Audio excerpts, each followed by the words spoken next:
कुछ रिसर्च जब मैं कर रहा था तो मैंने कहीं पे पढ़ा था कि ई कॉमर्स की हिस्ट्री जो है वो बहुत रीसेंट नहीं है। It started like way back in 1960s and 70s। लेकिन क्या था उस वक्त, तो हमारे पास कंप्यूटर्स भी बहुत ज़्यादा जो है हाई टेक नहीं हुआ करते थे, इंटरनेट नहीं था। तो वाई डू वी से कि ई कॉमर्स की जो हिस्ट्री है वो इतनी 30 से 40 साल पुरानी है?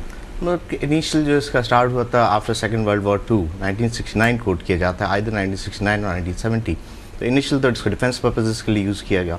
फिर इसकी एप्लीकेशन जो है कुछ मार्केट के अंदर आ गई in terms of funds transfer, to which we called EFTs और EDIs, means electronic funds transfer and electronic data interchange. तो उन दोनों की एप्लीकेशन जो है वो 70s के थ्रू जो एक छोटे छोटे नेटवर्क्स थे ऑर्गेनाइजेशंस के जो इन्फॉर्मेशन एक्सचेंज किया करते थे।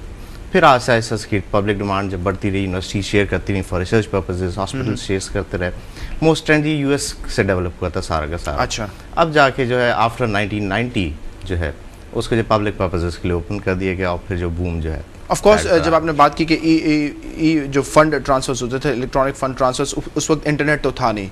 तो क्या डिफरेंस देखते हैं अभी और जब इंटरनेट आ गया और जब इंटरनेट की सहूलियात मौसूल नहीं थी लोगों को? मतलब उस वक्त तो खाली के fund transfer in terms of information होते हैं, इन्फॉर्मेशन कंटेंट्स ट्रांसफर होने from one system to another. अब जो हम देख रहे हैं अब तो हमारे पास huge all the multimedia contents जो है वो सारी चीज़ें अवेलेबल होती हैं in terms of movies, in terms of exchange of other things. तो सारी के सारी आप शेयर आपकी इन्फॉर्मेशन कर सकते हैं। Each and everything what we are delivering is information.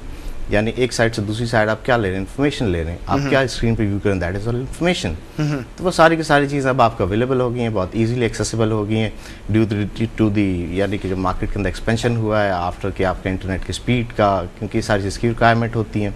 तो अब जो है इट्स गुड।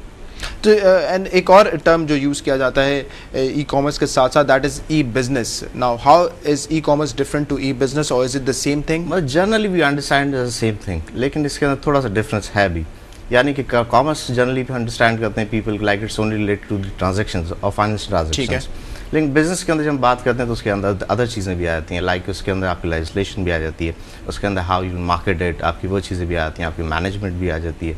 तो इस तरह से बहुत सारी चीज़ें आती हैं। How you conduct transactions, then how you collaborate with your business partners, वो आपके relationship जो है, तो इससे बहुत सारी चीज़ें, all these things are a part of a business। तो वो सारी चीज़ें जो है आपका obviously a part of e-business। लेकिन e-commerce हम जनरली अब उसको एक अंडरस्टैंड होने लगे, वो चीज़ें सिमिलर लेवल के ऊपर आ गई हैं अब जाके।